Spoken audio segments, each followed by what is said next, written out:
Muy buenos días tengan todos. Me da mucho gusto que en esta ocasión nos reúna esta primera mesa redonda en la que analizaremos, con la opinión de los más destacados especialistas, un tema de gran relevancia: el uso nocivo del alcohol. Esta sesión es el inicio de una serie de emplazamientos las organizaciones e instituciones de contribuir a mitigar los daños y efectos nocivos que provoca esta moderna forma de esclavitud ante la sociedad. Antes que nada, quiero agradecer la presencia de la doctora María Elena Medina Mora, directora general del Instituto Nacional de Psiquiatría Ramón de la Fuente Muñiz, del doctor Rafael Velasco Fernández, coordinador del programa de capacitación e investigación en adicciones de la Universidad Veracruzana, del doctor José Antonio Elizondo López, director general del CAIPA y vicepresidente de AMESAD, y del licenciado Carlos Gámez, consultor nacional de la Oficina Panamericana de la Salud. Deseo agradecer la presencia de los miembros del Consejo Directivo y de los socios distinguidos y amigos de AMESAD. Permíteme aprovechar la ocasión para comentarles que en la pasada reunión del Consejo Directivo de AMESAD acordamos nombrar en una primera lista a destacados especialistas como miembros distinguidos de nuestra asociación. Esto como un reconocimiento a su trayectoria y a las notables aportaciones que han hecho en los diversos campos de la atención al problema de México. Y así es, precisamente el Consejo Directivo hizo una primera lista de aquellos especialistas que han hecho notables aportaciones en México, y nos acompañan algunos de ellos. Y en esta...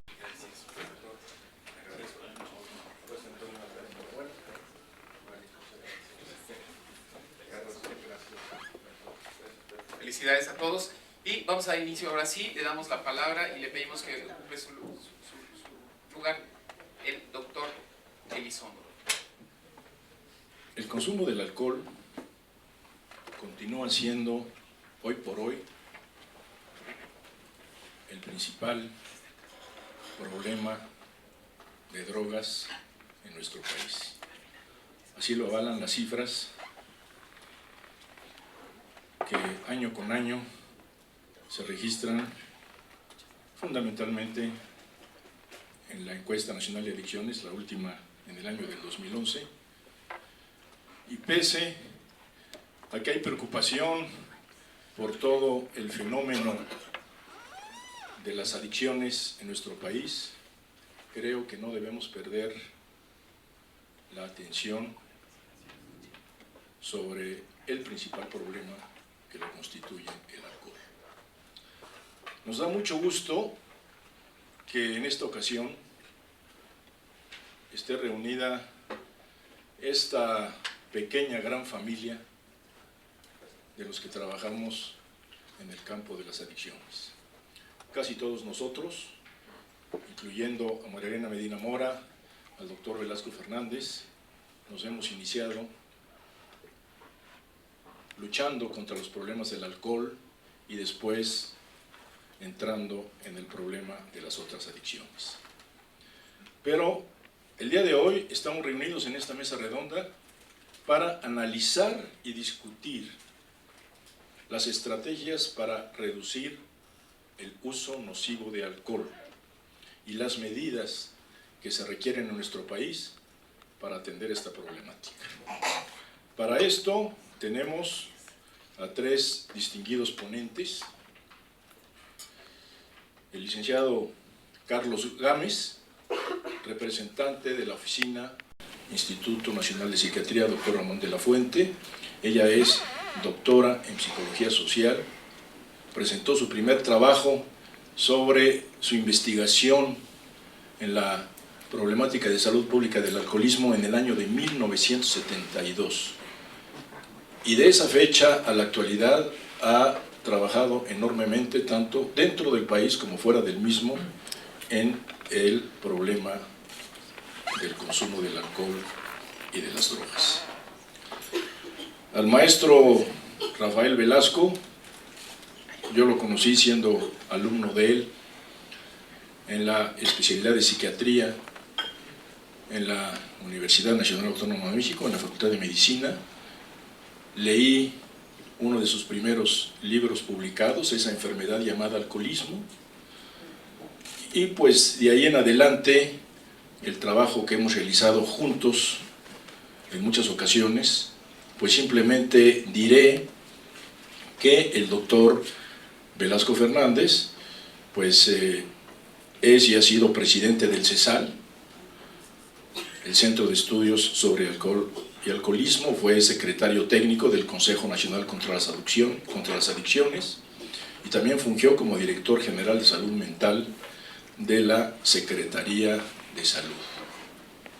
Ha publicado 14 libros, la mayor parte sobre el tema del alcoholismo y de las adicciones. Por lo tanto, pues yo los dejo con los ponentes. Voy a pedirle al licenciado Carlos Gámez que nos hable sobre la estrategia mundial para la reducción del uso nocivo de alcohol. Licenciado. Gracias.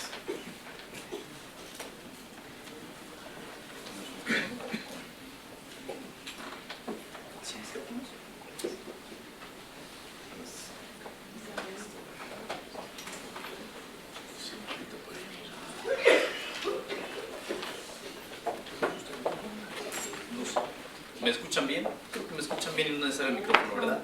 Perfecto. Tenemos buena acústica. Tenemos buena acústica. Buenos días a todos. Primeramente yo quisiera agradecer a Mesad por la amable invitación para participar de este evento. Es para mí realmente un honor poder compartir este panel con tan distinguidas personalidades. A nombre de la doctora Maureen Birmingham, representante en México de la Organización Panamericana de la Salud, Organización Mundial de la Salud, quien lamentablemente por razones de agenda no pudo acompañarnos, a través de mi conducto les envía un cordial saludo.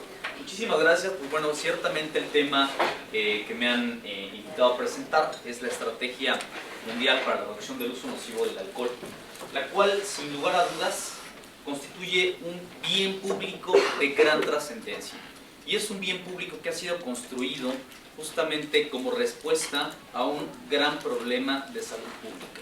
Un problema que, de conformidad con la Organización Mundial de la Salud, ha sido catalogado como un problema de salud pública de importancia internacional. Y es en ese sentido que en el marco del multilateralismo, bueno, los países miembros de la Organización Mundial de la Salud se den a la tarea, pues justamente de desarrollar y posteriormente aprobar durante un trayecto, un tránsito largo de tiempo, esto que conocemos como la Estrategia Mundial para el Uso Nocivo del Alcohol. Únicamente como preámbulo, me permití traer algunas cifras y algunos datos, algunas imágenes para contextualizar el tema del uso nocivo del alcohol. Bueno, como ustedes saben, en México y muchos países de la región de las Américas, el alcohol es uno de los principales problemas de adicción, principalmente en jóvenes. Y es justamente el alcohol que constituye una proporción importante de la carga de enfermedades a nivel global, de alguna manera, pues de una medida a través de estos DALYs, de los años de vida ajustados a la discapacidad. Es interesante ver este mapa como en la parte de la Federación Rusa, algunos países de Europa del Este, en donde bueno, realmente hay una proporción importante y de alguna manera hay una relación directa con los patrones de consumo en estos países. Sin embargo, llama la atención que a nivel de la región de las Américas, países como México y prácticamente toda Sudamérica también muestran una proporción importante de la carga de enfermedades atribuibles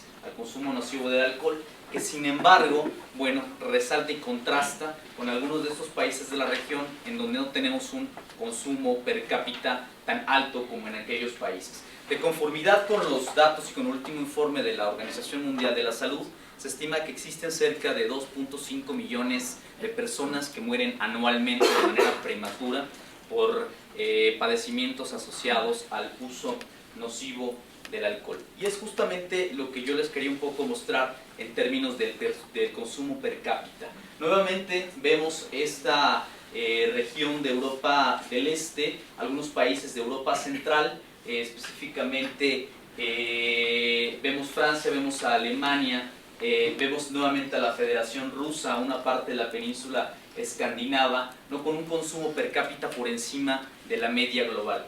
¿Y qué es lo que pasa con la región de las Américas? La región de las Américas, específicamente México, está por debajo de esta media global. El consumo en estos países de la región de las Américas, insisto, se encuentra por debajo de países europeos. Sin embargo, si un poco lo contrastamos con la lámina anterior y esta lámina que sigue, un poco cuáles son los patrones de consumo que sigue la población y la región de las Américas, prácticamente toda la región de las Américas, pues bueno, son patrones de consumo prácticamente de alto riesgo. Es decir, si bien estamos por debajo, en términos de la región, por debajo de la media regional, de la media global de consumo per cápita, el consumo que se hace en estos países de la región de las Américas, específicamente en México, se hace bajo patrones de abuso.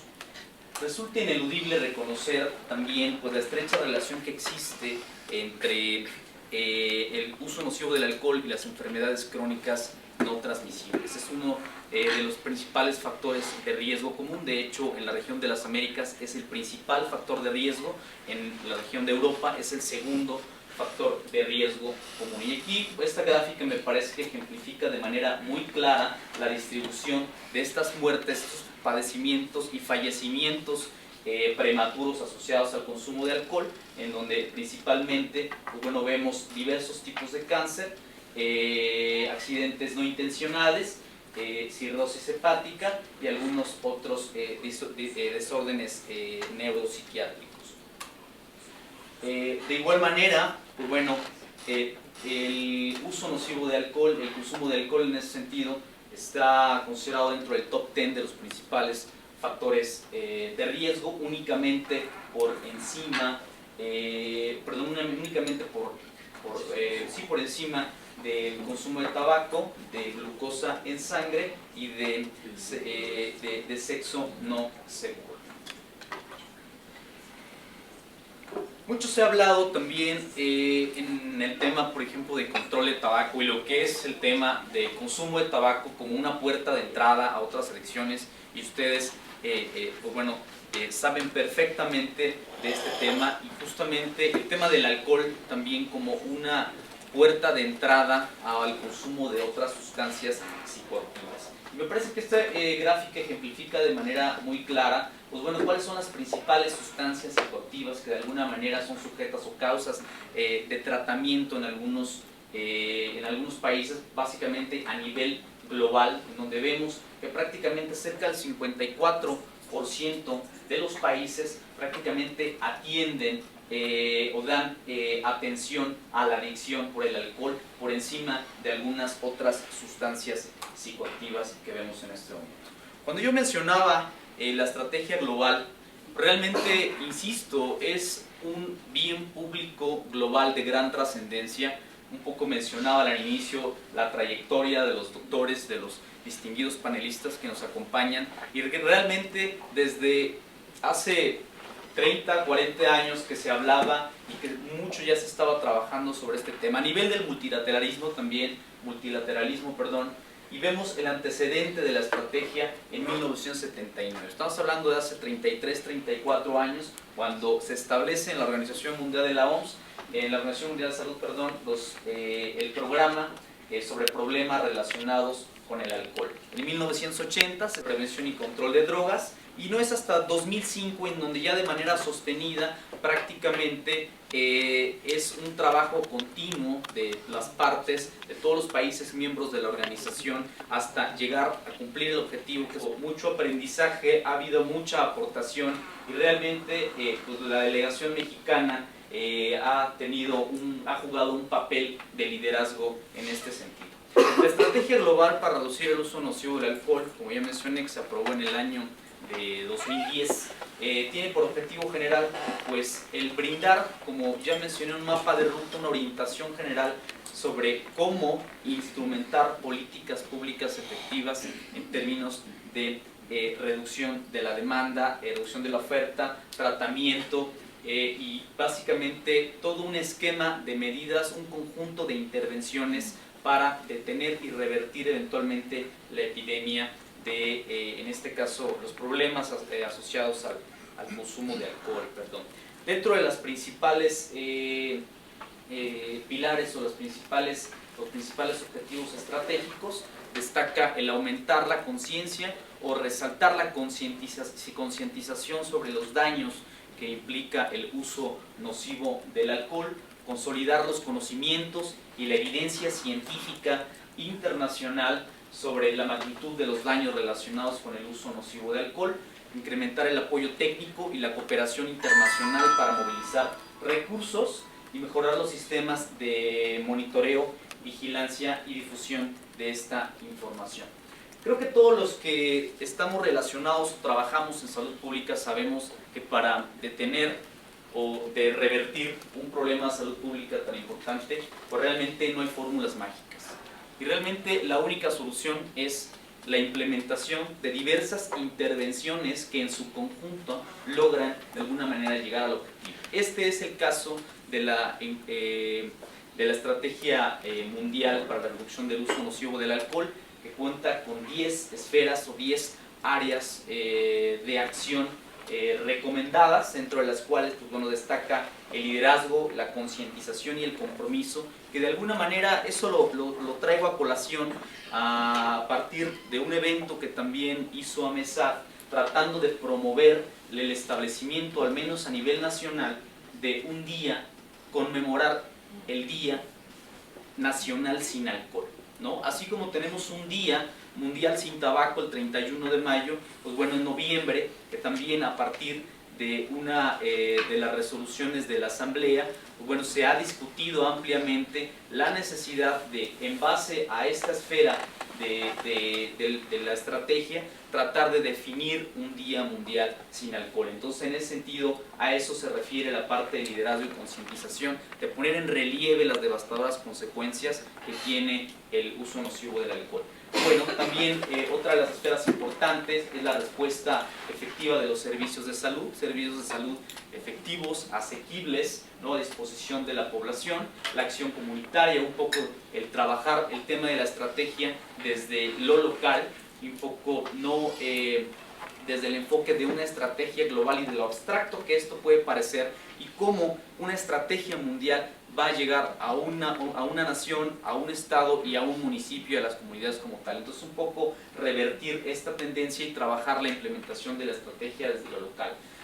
Una medida también, esfera principal, el tema de políticas y medidas contra la conducción bajo los efectos del alcohol, que conocemos como las medidas o las intervenciones de alcoholimetría, que básicamente vienen a fortalecer los programas de seguridad vial para evitar que los conductores conduzcan, valga la redundancia, bajo los efectos del alcohol. El tema de la disponibilidad de alcohol sin duda es una de los pilares de esta estrategia, de alguna manera establecer una regulación efectiva en términos de días, de horarios, y el tema de la no venta de productos con contenido alcohólico a menores.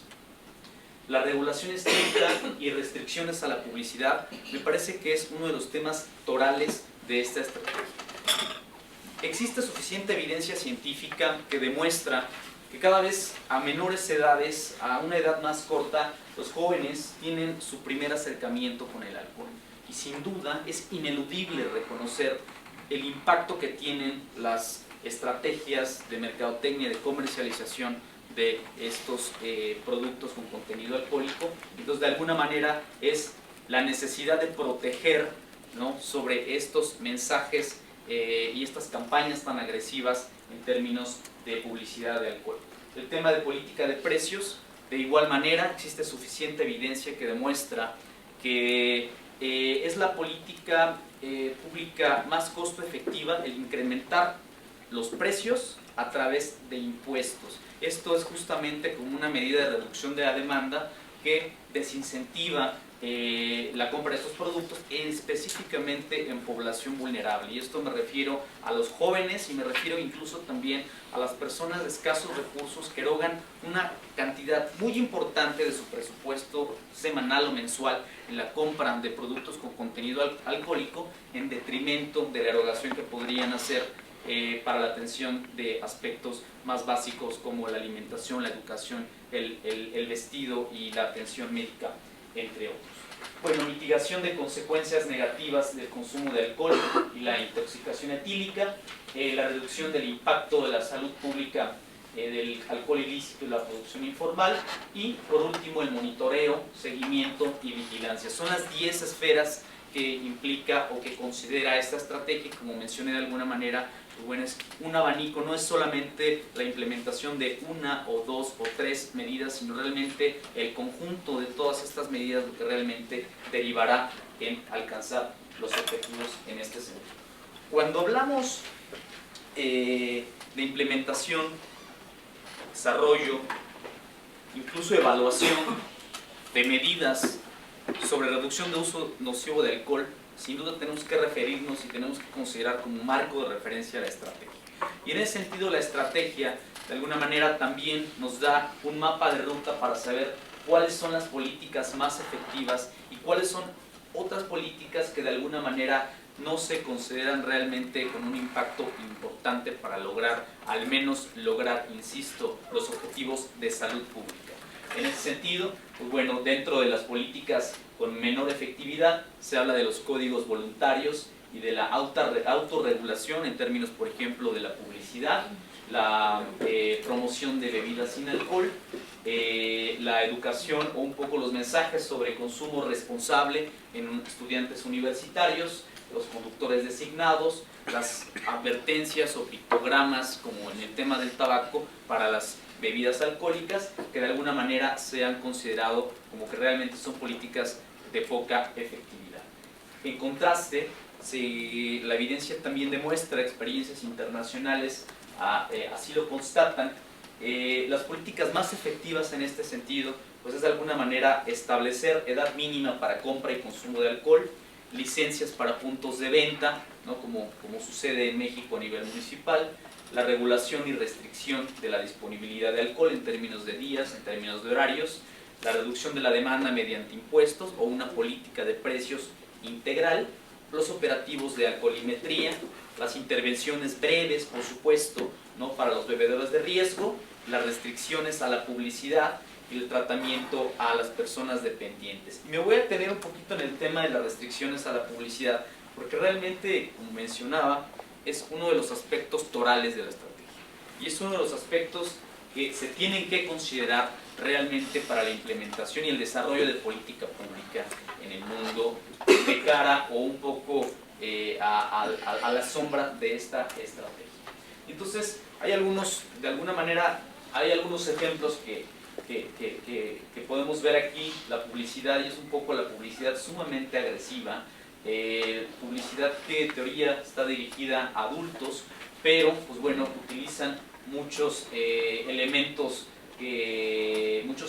muy atractivos para los jóvenes, y en algunos, por ejemplo, puntos de venta, justamente estos productos conviven también con productos para jóvenes e incluso para niños. Y esto justamente pues tiene un impacto bien importante en el comportamiento de los jóvenes.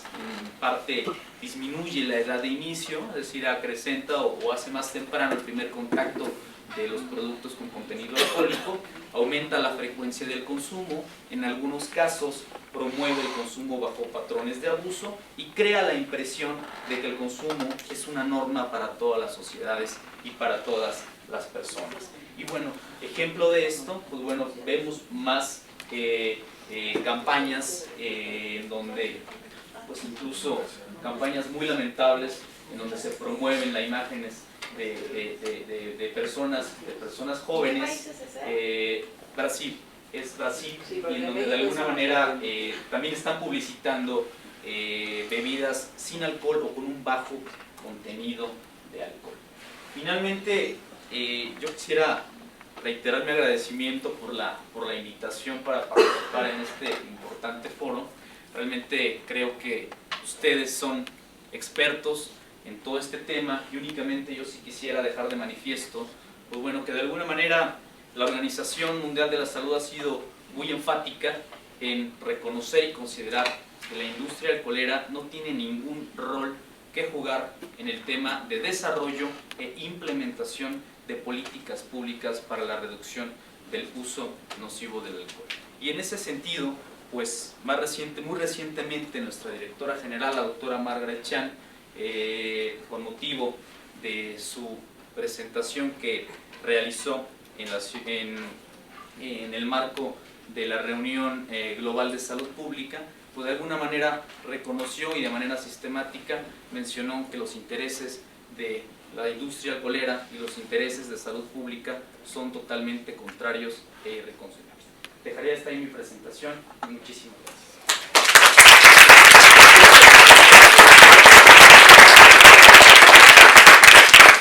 Políticas públicas, y desde luego pues va muy de la mano de la presentación que se acaba de hacer.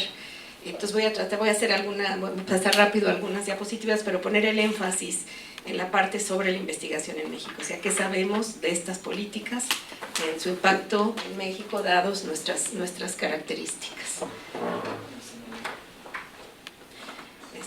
Sí, pero es que si no tengo que...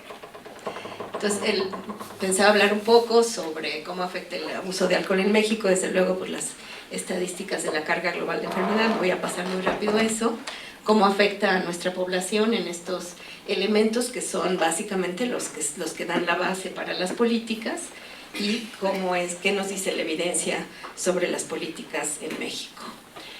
Un resumen es, sabemos, ¿verdad?, que tenemos un aumento en el consumo excesivo, que disminuye la diferencia entre hombres y mujeres, y que aún hoy, a pesar de los avances, pocas personas con dependencia llegan a tratamiento.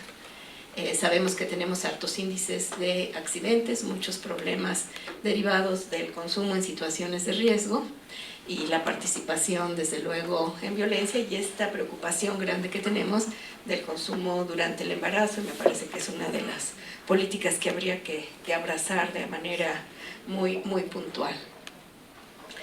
Tenemos, bueno, México está muy afectado, como se ha visto, y desde luego, bueno, nuestro problema es que hay una poca percepción de riesgo, una normatividad limitada por pocos controles para vigilar, y volumen elevado de alcohol que no paga impuestos.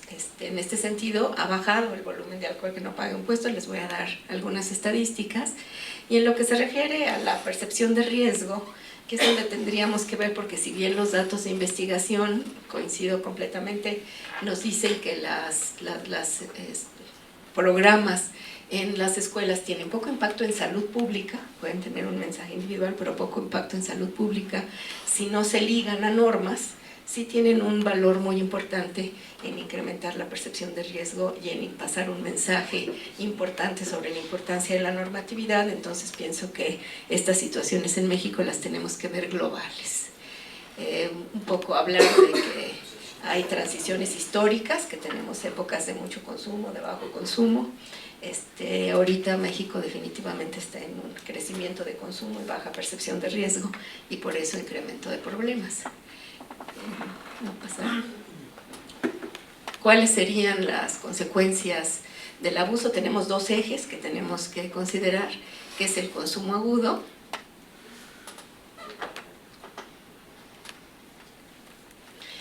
que tiene que ver con accidentes, violencia y, por ejemplo, sexo en riesgo, y el consumo crónico, que tiene que ver con la historia de consumo y que tiene que ver con estas enfermedades crónicas. La primera parte son el alcohol, que nos lleva a, por ejemplo, este índice grande de accidentes, y si bien es cierto que los transportes y todas estas medidas no hacen que disminuya el consumo, sí hacen que disminuya el riesgo de accidentes, entonces tendrían ese impacto adicional. Tenemos algunas causas que son totalmente atribuidas al consumo, que tienen una atribución causal completa, como por ejemplo la dependencia al alcohol, y otros que son con una atribución parcial, que tiene que ver con más de 64 enfermedades y con esta gran cantidad de condiciones crónicas. En México, ¿qué es lo que nos pasa? Bueno, tenemos un incremento en el consumo per cápita. Estas son, digamos, datos que se hacen tomando en cuenta diferentes fuentes, y a veces pues no necesariamente podemos comparar lo anterior con lo nuevo, pero todas incluyen lo que es producción interna, se disminuye la exportación, se aumenta la importación y se estiman en alcohol puro, y estas son las estadísticas. Lo que si nosotros analizamos esta tendencia en relación con la disponibilidad de recursos, ciertamente está muy asociada. Cuando tenemos el crecimiento del Producto Interno Bruto superior al crecimiento de la población, tenemos más consumo, es decir, está muy asociado con la disponibilidad de dinero, y de alguna manera eso nos explicaría las subidas y las bajadas, el incremento que tenemos hasta este año. No tenemos todavía datos posteriores. Lo que sí es cierto es que el consumo en condiciones de riesgo está aumentando. También es cierto que en esta gráfica no estamos incluyendo el alcohol bueno, que no le llamamos estrictamente ilegal, porque no necesariamente es ilegal, pero es no regulado, que había crecido mucho, había estimaciones hasta de 3 litros más, y actualmente ha bajado a 1 litro, básicamente por el crecimiento de la cerveza.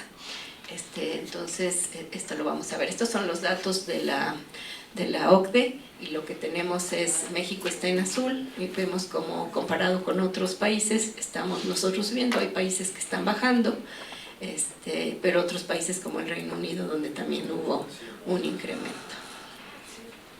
Estos son los datos de México, que son parecidos a los que nos acaba de presentar el licenciado Gámez. Tenemos 2 mediciones que se pueden hacer de la carga global de enfermedad. Una son la carga global de enfermedad por días vividos sin discapacidad más días de vida perdidos, y otro que es el lugar que ocupa como factor de riesgo para las enfermedades. En la primera parte tenemos como a nivel mundial México ocupa un lugar muy importante, o sea, mucho mayor que el promedio, especialmente en los hombres, y también un lugar muy importante en cuanto a factor de riesgo. Estos son los datos recientemente publicados. ¿Qué nos dicen los datos? Bueno, ya nos decía que alcohol ocupa el primer lugar como factor de riesgo. Ese lo tenemos en los hombres. Aquí abajo lo que vemos son los grupos de edad, y vemos cómo básicamente afecta a la población joven, en edad productiva, que tiene tiempo para desarrollar la enfermedad. Y lo más grave que veo yo en estos datos es que se hizo un reanálisis de todas las estadísticas de 1090 en comparación con el 2010, porque se incluyeron muchas otras enfermedades que en la evaluación anterior no estaban incluidas. Pero si nosotros vemos para los hombres jóvenes, aquí son los de 15 a 49 años, vemos cómo la proporción de la carga global de enfermedad que está derivada del alcohol no ha tenido un cambio.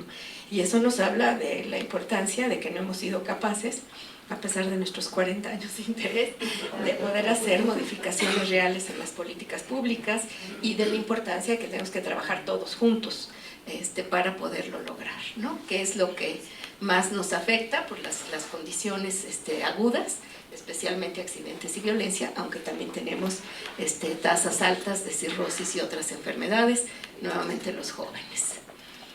México, porque se le califica como uno de los países que tiene los más altos niveles de problema por la manera que bebe, por este uso peligroso de beber grandes cantidades por ocasión, de beber fuera del hogar, de cuando se bebe fuera del hogar, después se maneja y se atraviesan las calles, y entonces esto nos hace tener uno de los más altos niveles. Y aquí lo interesante es que la cerveza es la bebida que más se consume.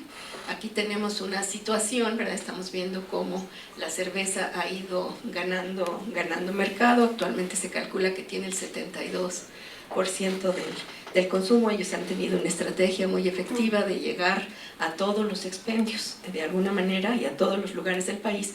Esto ha bajado el alcohol informal, pero también nos habla como no podemos hacer ninguna medida que no incluya la cerveza, ¿no?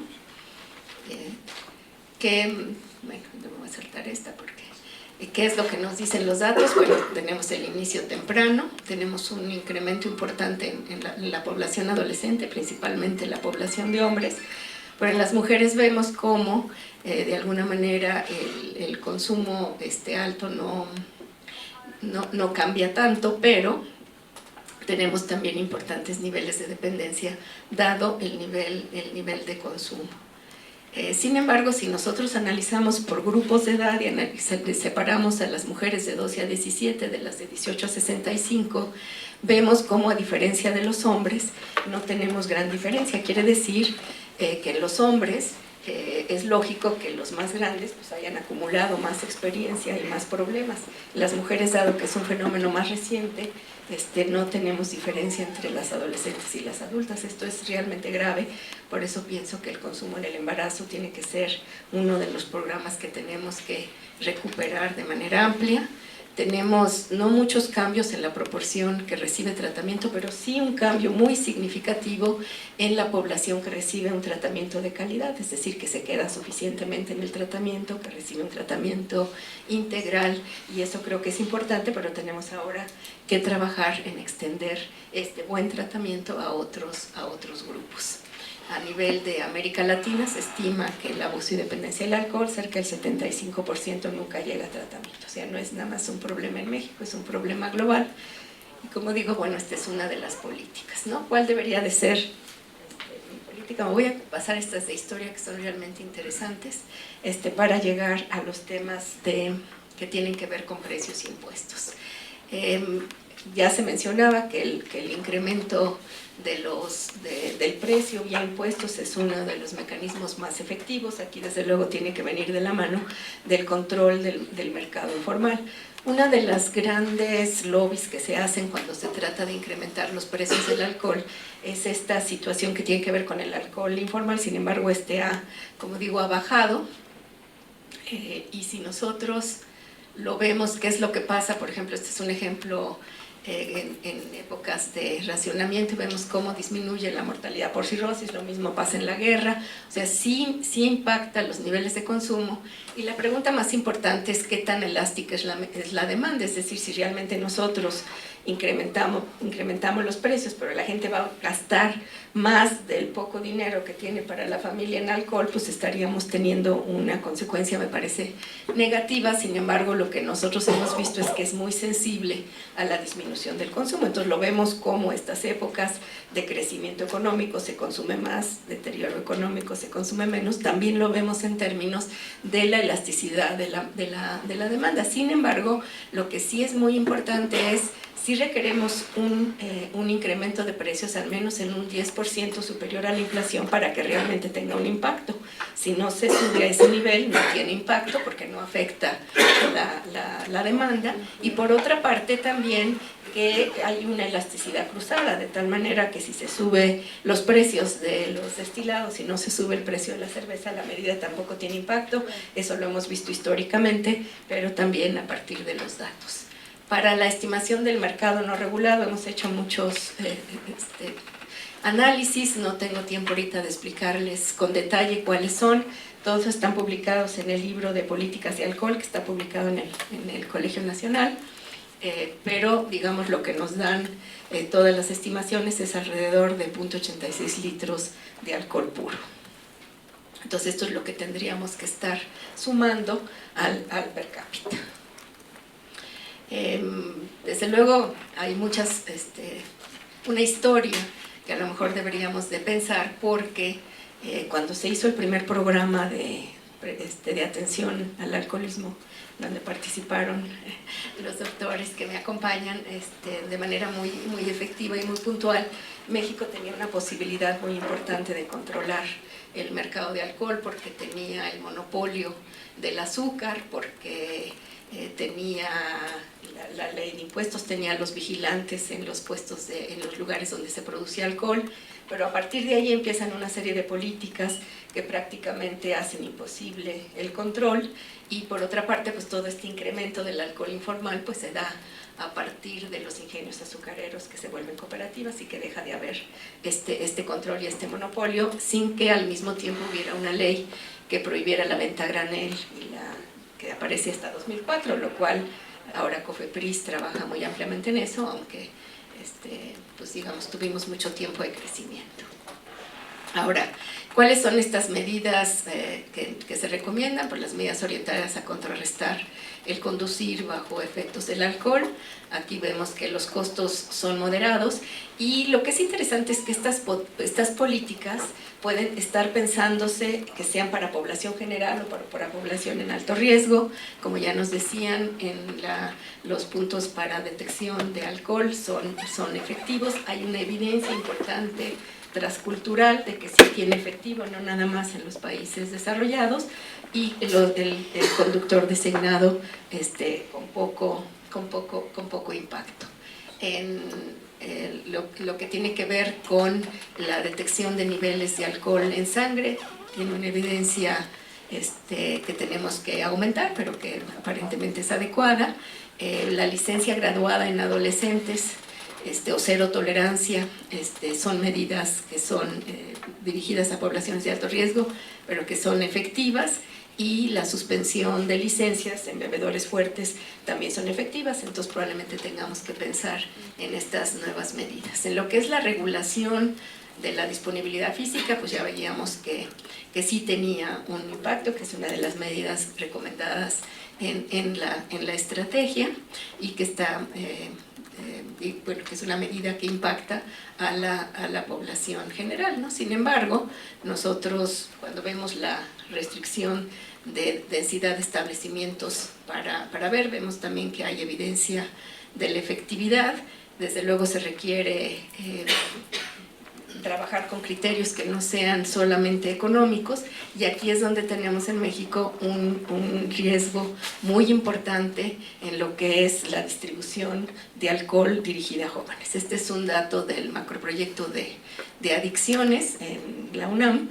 Lo que hicimos fue monitorear y georreferenciar todos los establecimientos que había de alcohol para los estudiantes alrededor de las preparatorias y de educación superior, y vemos claramente les abrían la tienda a las 9 de la mañana, el profesor no iba, les permitían entrar si traían la credencial de la UNAM. En fin, hay una promoción increíble de consumo, y muchos de estos establecimientos no son regulados. Entonces muchas veces hablamos del alcohol no regulado, pero no hablamos del alcohol de los establecimientos no regulados que venden alcohol en horarios fuera de servicio. Desde luego, si esto le sumamos a la gran cadena que vende alcohol 24 horas, no nada más cerveza, todas las bebidas, donde ha cambiado la presentación de las bebidas para que tengan el tamaño dirigido a la bolsa del consumidor, pues también vemos cómo esta medida tendría que ser una medida también que se vea en México. En cuanto a las modificaciones del contexto de consumo, que son estos programas para que no se les venda a clientes intoxicados, etcétera. Vemos que tiene el A90 una implementación también en países en vías de desarrollo, menos evidencia de efectividad, pero los códigos voluntarios no hay una evidencia grande de que sean efectivos y van dirigidos a los bebedores en alto riesgo. Esto podrían tener. Las intervenciones breves son muy efectivas. Me voy a realmente dirigidas tanto a poblaciones de alto riesgo como a bebedores fuertes, como a la población general que está empezando a tener problemas. Son muy efectivas. Aquí tenemos los modelos desarrollados por la UNAM, que han sido realmente utilizados en muchos lugares. Si nosotros, le voy a pasar aquí rápido, si nosotros juntáramos todas estas evidencias, de aquel lado es más o menos lo que se ha visto de la efectividad. Los impuestos reducirían entre el 8 y el 10% del consumo. Si los aumentamos más, pues tendremos una reducción mayor. Las pruebas de aliento en conductores, esa es la proporción de la reducción de los accidentes fatales y no fatales. Entonces sí son importantes, aunque no necesariamente impacten la conducta, solamente la conducta cuando se maneja. la restricción del acceso a lugares de venta a nivel global pues tiene menos efectividad, pero nosotros lo tenemos que analizar a la luz de lo que está pasando en México. La prohibición de la publicidad es importante, pero tiene que ser una prohibición total. Digamos, la evidencia científica nos habla de que si no hay una prohibición total hay menos impacto, y el consejo breve en primer nivel de atención como una estrategia muy importante. Entonces, creo que México ha tenido una política muy interesante de tener estos centros especializados para la reducción de problemas dirigidos a la comunidad general, pero ha introducido poco estos modelos que son efectivos en primer nivel, segundo nivel, tercer nivel. Me parece que eso es algo que está pendiente y que podríamos trabajar para mejorarlo. Y a mí me gusta mucho este tema de Mirta Roses, es la antigua directora de la Organización Panamericana de la Salud, porque se habla de lo alto que es el impacto del alcohol, la necesidad de utilizar la información acumulada para tomar decisiones, que ya es mucha, tener un balance más adecuado entre los intereses comerciales y la salud, y desde luego pues si tenemos la evidencia, pues creo que podemos actuar y pues, sustentar la estrategia mundial en la cual pues, se participó muy activamente, y México desde luego la asumió. Muchas gracias.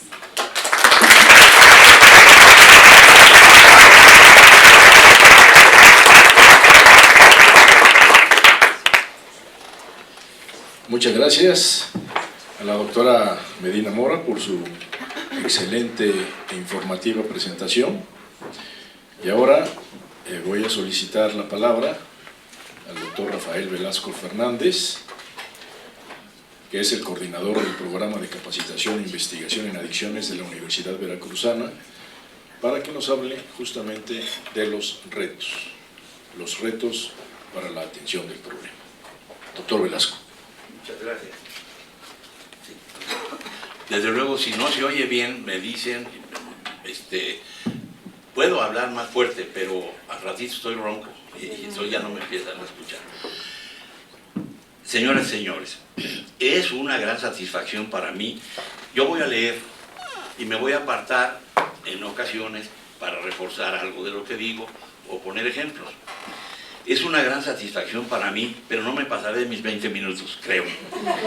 Es una gran satisfacción para mí que personas tan destacadas en el campo en que me desempeño piensen que aún puedo decir algo útil o que al menos proporciono ideas discutibles sobre un asunto tan importante como el que hoy nos reúne.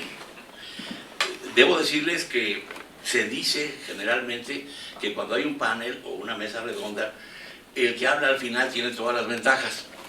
Porque bueno, escuchó todo lo que sea, puede tomar una y otra cosa y hablar de eso. En mi caso es definitivamente no, fue una gran desventaja para mí, porque yo lo único que podría decir es, hagamos todo lo que nos acaban de decir.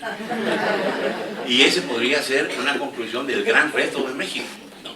Sin embargo, yo, viejo en estas lides, vengo preparado para decir otras cosas, además de aceptar plenamente lo que se ha dicho aquí, por supuesto. Estoy al tanto de todo lo que dice la Organización Mundial de la Salud, estoy al tanto de lo que nos ha dicho María Elena, muy bien expresado y demás, y yo no puedo más que aplaudir lo que se ha dicho aquí. Pero entonces yo me decidí por otra cosa, lo voy a decir ahora. Hace ya muchos años que por encargo de la Organización Mundial de la Salud, la doctora Susan Farrell, mediante una metodología inobjetable, señaló cuáles aspectos de lo expresado hasta ese momento. ¿Por qué? Porque se dedicó a ver de todo lo que hay hasta ahora qué sirve y qué no sirve. Ese es el gran servicio que nos pueden hacer los grandes organismos que tienen expertos para hacerlo, ¿no? Con ello, voy por acá. Desde entonces se han realizado nuevas evaluaciones y por lo que hoy sabemos, a ciencia cierta, ya no son propuestas, opiniones y demás, me voy perdido. A ciencia cierta, estoy por decirles que el reto mayor para México es simplemente seguir las recomendaciones de los organismos internacionales adaptadas por nuestros expertos, que los tenemos y muchos. Aquí hay suficientes para que nos digan qué de todo eso podemos aplicar en México y cómo, ¿sí? Pero que los principios están dados y que sabemos lo que se debe hacer, no hay duda, hay evidencia científica. Con ello no pretendo decir que abogo por un programa pobre para país pobre, sino por el mejor programa posible dada nuestra situación sociocultural y económica, siempre basado en aquello que la investigación científica ha comprobado como exitoso. Pero si me centrara en una propuesta tan simple, se estaría olvidando que en México hemos realizado esfuerzos meritorios y que contamos con antecedentes que deben ser considerados y con un programa funcionando. Me decidí, de todos modos, por expresar esa recomendación, que si se puede hacer, que bueno, ¿no? Que representa un reto formidable, pero complementada necesariamente con la salvación de ciertos obstáculos. A eso es a lo que me voy a referir. Adelanto que si no empezamos por considerar como indispensable esta acción que implica cambios de nuestras directrices actuales, difícilmente se logrará el éxito.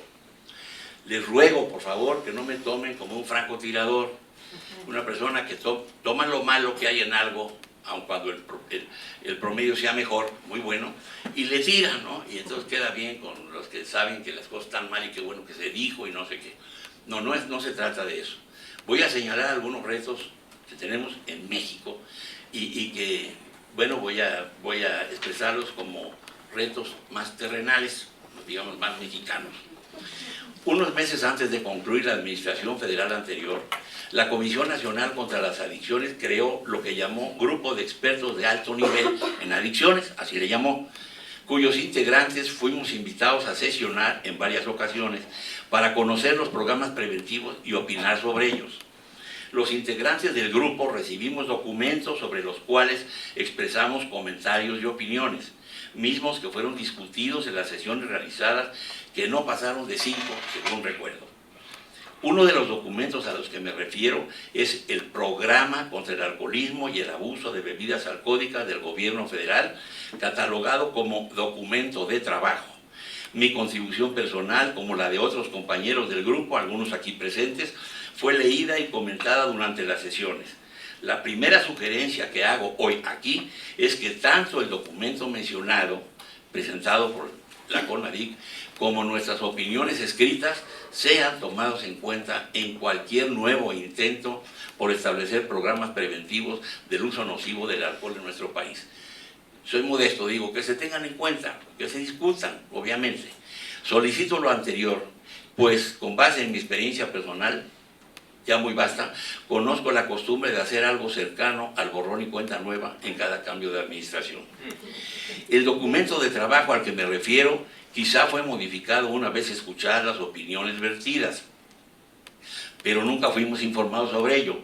En todo caso, creo que es un reclamo, En todo caso, creo que se trata de un programa valioso para ser considerado y sugiero analizado con expertos de la propia PAJO en México por un tiempo especial.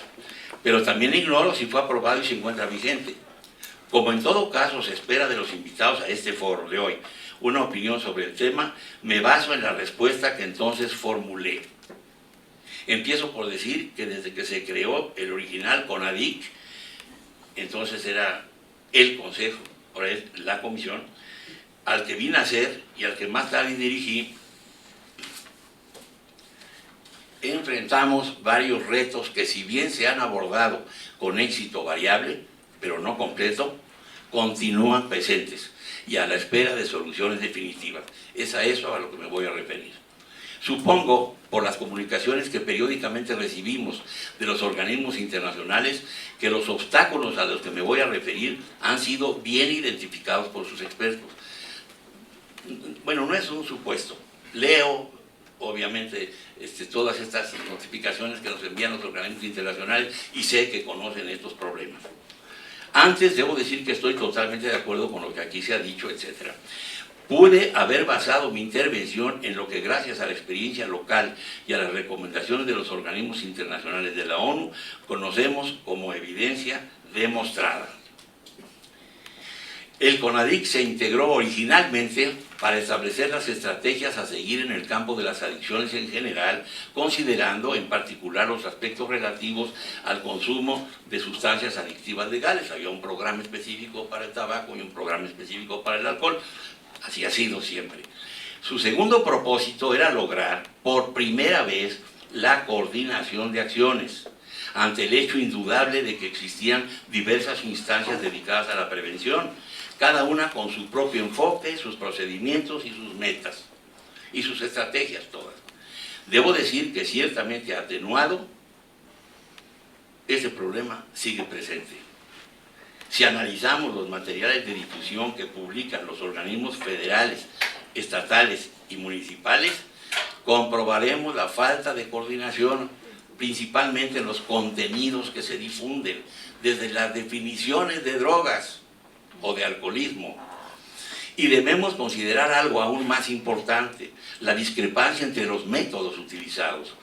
Las ocurrencias siguen presentes y no existe unidad de estrategias, asunto que se agrava cuando analizamos lo que se realiza en las escuelas, pese a la existencia del Programa Nacional de Escuela Segura.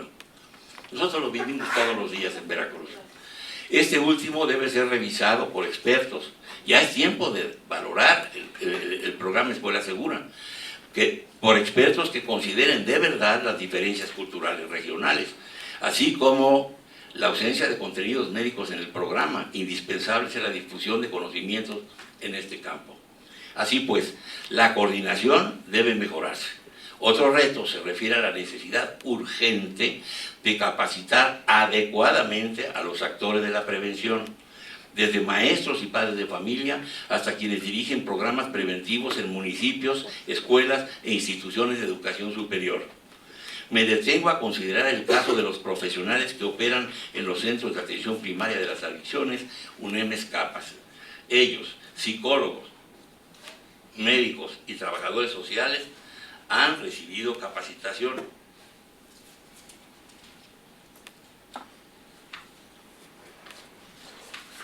Ciertamente útil. Estos centros, junto con las UNEMES, Unidades de Especialidades Médicas, han significado un notable avance para nuestro programa preventivo, junto a los EIJs, por supuesto. Han sido bienvenidos por el servicio que prestan y es nuestro deseo que se creen más para atender a una gran cantidad de municipios actualmente sin acceso a sus servicios. El aspecto negativo, o no tan bueno, de este esfuerzo reside en que no se ha capacitado a sus actores adecuadamente. Esa es mi opinión. Respeto mucho la opinión de todos ustedes, pero si alguien opina como yo, verá por qué lo digo. Existe un acuerdo general en que las adicciones, incluido el alcoholismo y el uso nocivo del alcohol, constituyen primeramente un problema de salud pública y salud individual.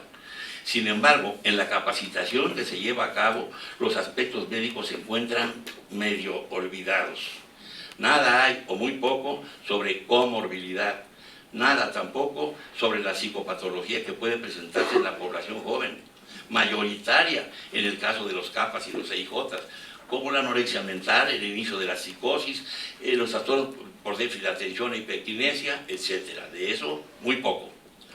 Se descuida el aspecto clínico y se generaliza la práctica de emitir diagnósticos clínicos mediante la sola aplicación de pruebas de tamizaje, que sirven de manera excelente, es cierto, para localizar a quienes deben ser remitidos a otras instancias para recibir el diagnóstico adecuado conforme a los procedimientos clínicos del caso.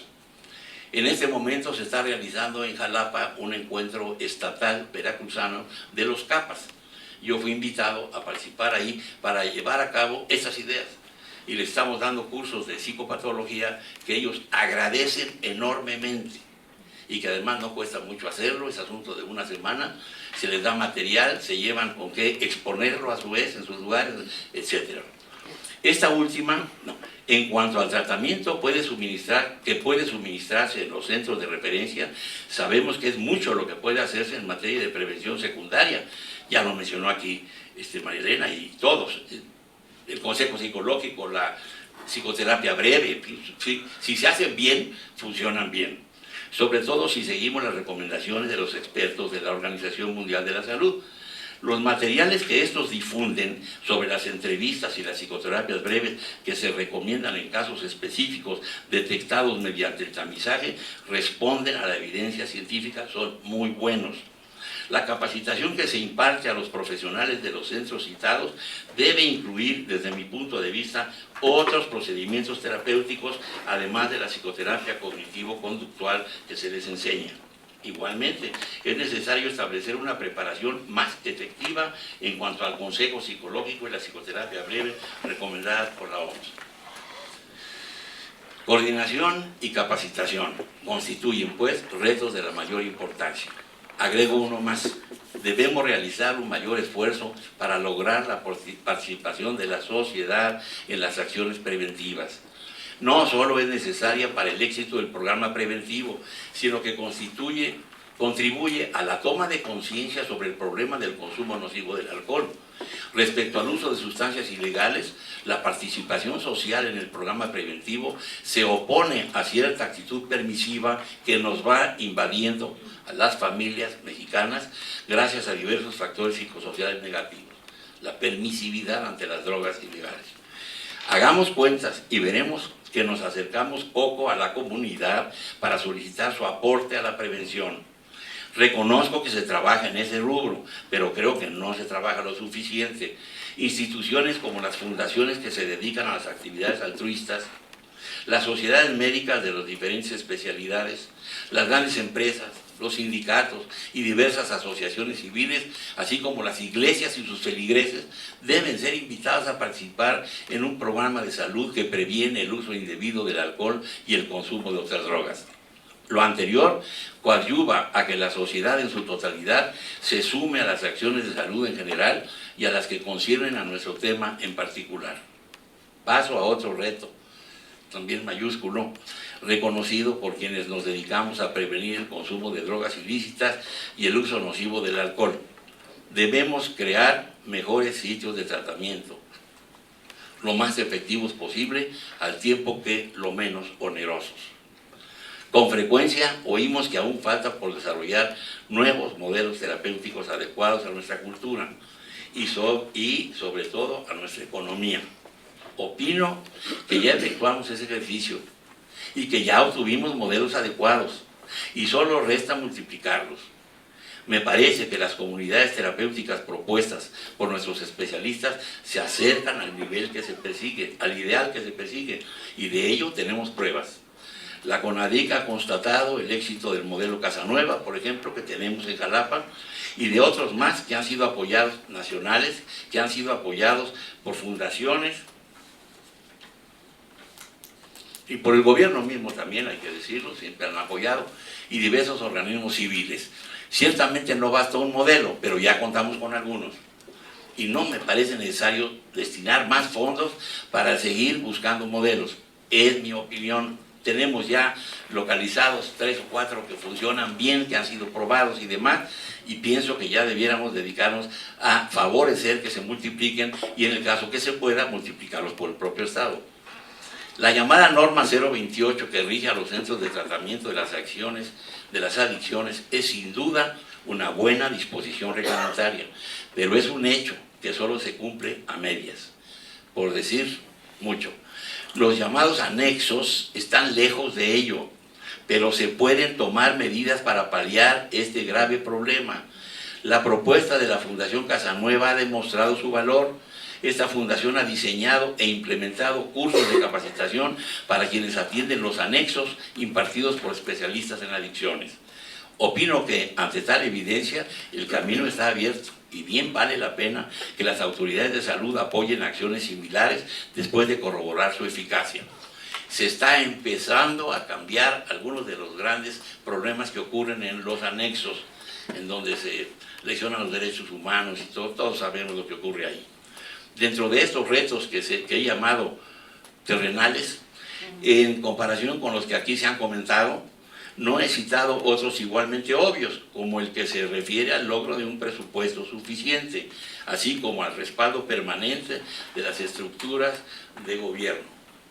Pero prefiero aprovechar este foro para concluir expresando una expectativa que quizá es un mero ideal, por ahora inalcanzable, esperanza que comparto, estoy seguro, con todos quienes trabajamos en el campo de la salud mental. Eso se vio muy claramente hace unos meses en nuestra reunión bianual de psiquiatría en Guadalajara, en donde hubo comentarios en este sentido, muchos. Hablo de la reestructuración total del área de la salud mental, que atiende a un porcentaje superior al 10% de la patología cotidiana. En principio, todo lo que aquí abordamos hoy pertenece a ese importante sector de la salud. La propia Organización Mundial recomienda una reconsideración sobre tan grave problema. El asunto ameritaría toda una disertación bien sustentada y apoyada en la pura realidad, pero me limito a señalar tan ingente necesidad. No debo terminar sin hacer un llamado, iba a decir urgente, pero ya fui suficientemente alarmista, a las autoridades para que se lleve a cabo una reconsideración de las acciones que se han programado en apoyo de nuestras comunidades indígenas y en general del medio rural. En el Centro de Estudios sobre el Alcohol y el Alcoholismo, del cual eres vicepresidente, no lo dijeron, y presidente en activo, hemos trabajado mucho este tema de los comités municipales y de las ayudas que se pueden dar en este campo a municipios rurales e indígenas. Aquí pienso debe procurarse la mejor coordinación. Hay pues de luego en el trabajo que les mencioné antes, por supuesto está mencionado esto, y hay una buena oportunidad para hacerlo, pero debe procurarse, pienso, una mejor coordinación bien planeada con la Secretaría de Educación, cuya reforma, hoy tan discutida, contempla afortunadamente mejores servicios para esas poblaciones, indígenas y rurales. Los maestros rurales y bilingües, lo digo por la experiencia de muchos años de actividades con ellos, son personajes de nuestra educación que solo esperan los apoyos indispensables para actuar. Disposición y hasta idealismo de los buenos profesores constituyen una garantía para la colaboración en que se les solicite. Por lo demás, hay suficiente material didáctico de apoyo. Nosotros lo hemos elaborado en nuestro centro, que se obtuvo de una relación directa con los maestros rurales. Con esta especie de exhorto concluyo mi intervención reconociendo en mis amigos de la administración actual el esfuerzo que realizan, mismo que merece todo el apoyo de quienes actuamos en este campo. Les deseo gran éxito. Muchas gracias.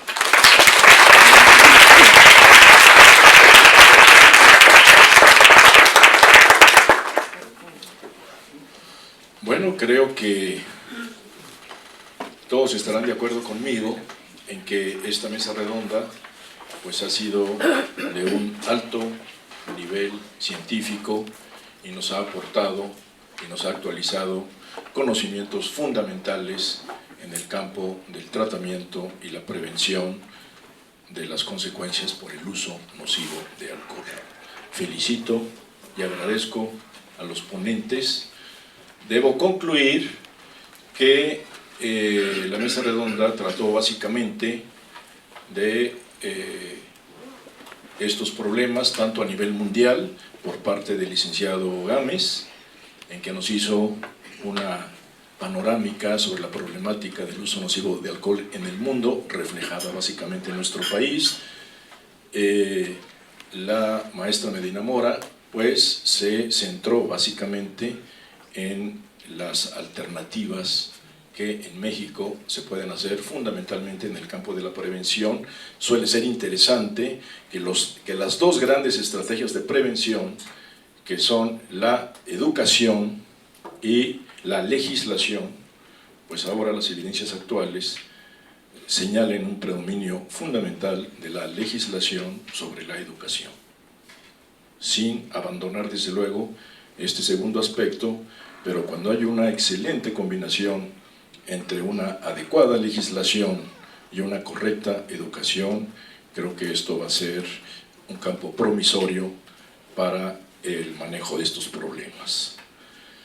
El doctor Velasco Fernández insiste en aspectos que conciernen básicamente a la prevención secundaria y a la prevención terciaria o recuperación. Y hace una advertencia sobre la participación del modelo médico en el campo del tratamiento y prevención de las adicciones. Ciertamente el modelo médico ha quedado marginado y creo que esta advertencia que nos hace el doctor Velasco Fernández es importante, sobre todo para la prevención secundaria, detección precoz y tratamiento oportuno. La doctora Medina Mora recomienda estos mensajes breves en damnificados iniciales por el uso nocivo de alcohol y finalmente en el campo de la prevención terciaria y tratamiento. Es importante y ojalá que, si bien es cierto, los jóvenes tienen baja percepción de riesgo y la sociedad en general respecto al consumo de alcohol, creo que también las instituciones tienen poca percepción de riesgo en la ausencia de esta intervención del modelo médico en el tratamiento y la rehabilitación de los damnificados por el uso nocivo de alcohol. Agradezco su atención.